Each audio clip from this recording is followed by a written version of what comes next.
Now the test will begin. You should answer the questions as you listen, because you will not hear the recording a second time.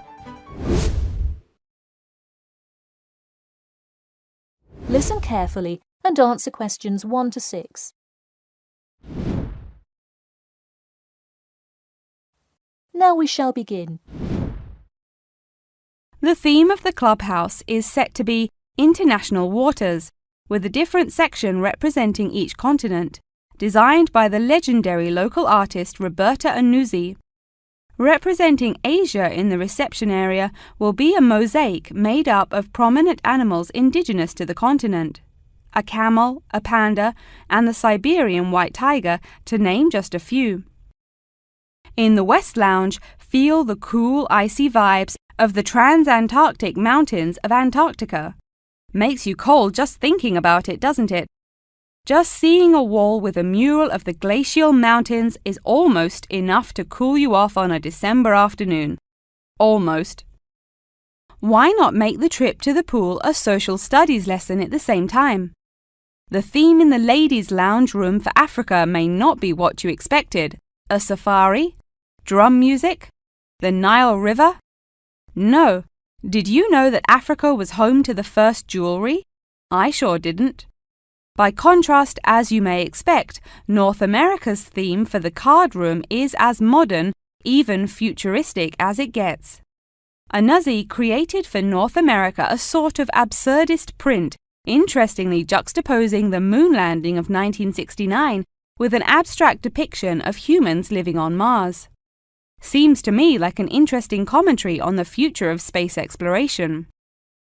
And in the men's lounge room, the ancient forts of Sparta, Rome, Greece, and other European civilizations fittingly exhibit the strength and combatant characteristics of these societies. Finally, the cafe and breakfast room area is an enchanting round room that draws all attention to its center, where there is a strikingly realistic sculpture of a volcano. The delicious food may actually be only the second most exciting part of this room, in comparison to the 9-foot statue, complete with brightly coloured molten lava to characterize South America. Honestly, it is like a museum visiting each room of the clubhouse. Why not make the trip to the pool an educational one for the kids?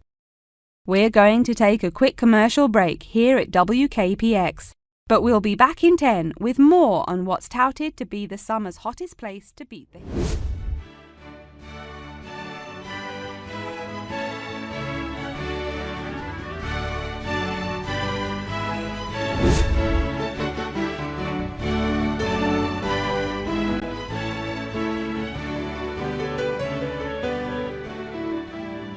Thank you. Now we're done with the first part. Moving on to the second section. Alright, let's get started.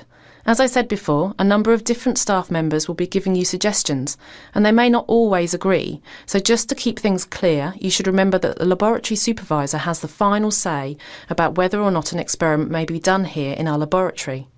Your professor has the final say whether you can do a particular experiment for your project, provided it's approved by the laboratory, and I've got the final say on how it may be done. So, the first step is that you will fill out this safety assessment form. You will have to have a fairly clear idea of your experiment, because you'll need to list all the chemicals you'll be using, the quantities you'll be using for each one, and the nature of the reactions that you'll carry out. You'll also be required to provide a week-by-week schedule so that we can be sure that whatever substances you're working with won't prove to be incendiary if they get mixed up with whatever the person next to you on the bench is getting up to. Really, for most of you, this assessment form will be quite straightforward because you're simply not going to be working with anything very dangerous. But for some of you, particularly if you are working with any volatile substances, it could be a bit more complicated. You might have to justify the use of certain substances, or only be allowed to use them on particular days. Now then, after you've filled out your safety assessment form and given a copy to your professor, you will submit it to the laboratory supervisor and he'll review it.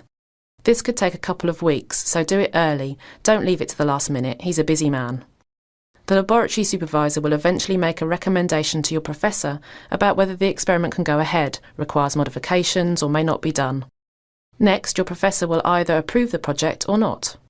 If your professor does not approve the project due to safety concerns, then you, the student, will be notified and you'll begin the process over again by submitting a new safety assessment form that takes into account those troublesome safety issues. Is everyone with me so far? I have a question. Yes, Jamie. So if we have to wait weeks for the laboratory supervisor to give his approval, and then we have to redo the form, we're going to be quite behind our classmates who got approval on their first go. That's a bit unfair, isn't it? I mean, some people are going to have an advantage of several weeks over other people. Well, you needn't really worry about getting behind at this stage. After all, you'll have 6 months to work on your final project. And you'll only get a 2-week block of laboratory time anyway, so there's time to wait for the laboratory supervisor, provided you get started promptly and don't leave it all to the last 2 months. Also, don't forget that this is only one step. There are plenty of other steps for other students to get hung up on further down the line. It will all balance out. But, Laura, what if our projects aren't approved? Then you'll come up with another one. Don't get too attached to your project in the beginning. Projects get turned down. Let's see, last year I think only 15 projects got approval on their first go. Out of how many? Out of about 45, I think. There are less of you this year, but still, be prepared to come up with an alternative project. There are plenty of people to help you if you need ideas, your professor, his RAs, even your fellow students. And don't forget that in the first months of your project, the library will be your second home, and the librarians will be your greatest friends. Laura, what's an RA? RA stands for Research Assistant, like Jess over there in the lab coat. Hi, Jess. Now, once your professor has approved your project, you will need to write up a set of experiment safety procedure guidelines. This will include all the practical steps you'll take to keep safe and exactly what you'll do if you have a spill or some such thing. How will we know all this? We've got no experience in the laboratory. Well, after your professor approves your project, he'll assign an RA to help you write the experimental safety procedure guidelines. You won't be on your own. Finally, once that's written, you'll give it to the laboratory technician, that's me, for approval. If I approve it, then you can begin your experiment. If there are problems, we'll sit down together and talk about it. Then you and your assigned RA will come up with a way of making your experiment completely safe to conduct. You'll redo the guidelines and give it to me again until it's approved. But the RAs know what they're doing, so I don't expect there will be too many problems. OK? Any questions?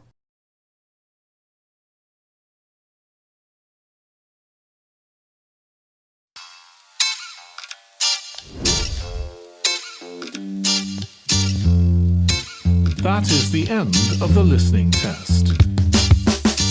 In the IELTS test, you would now have 10 minutes to transfer your answers to the answer sheet.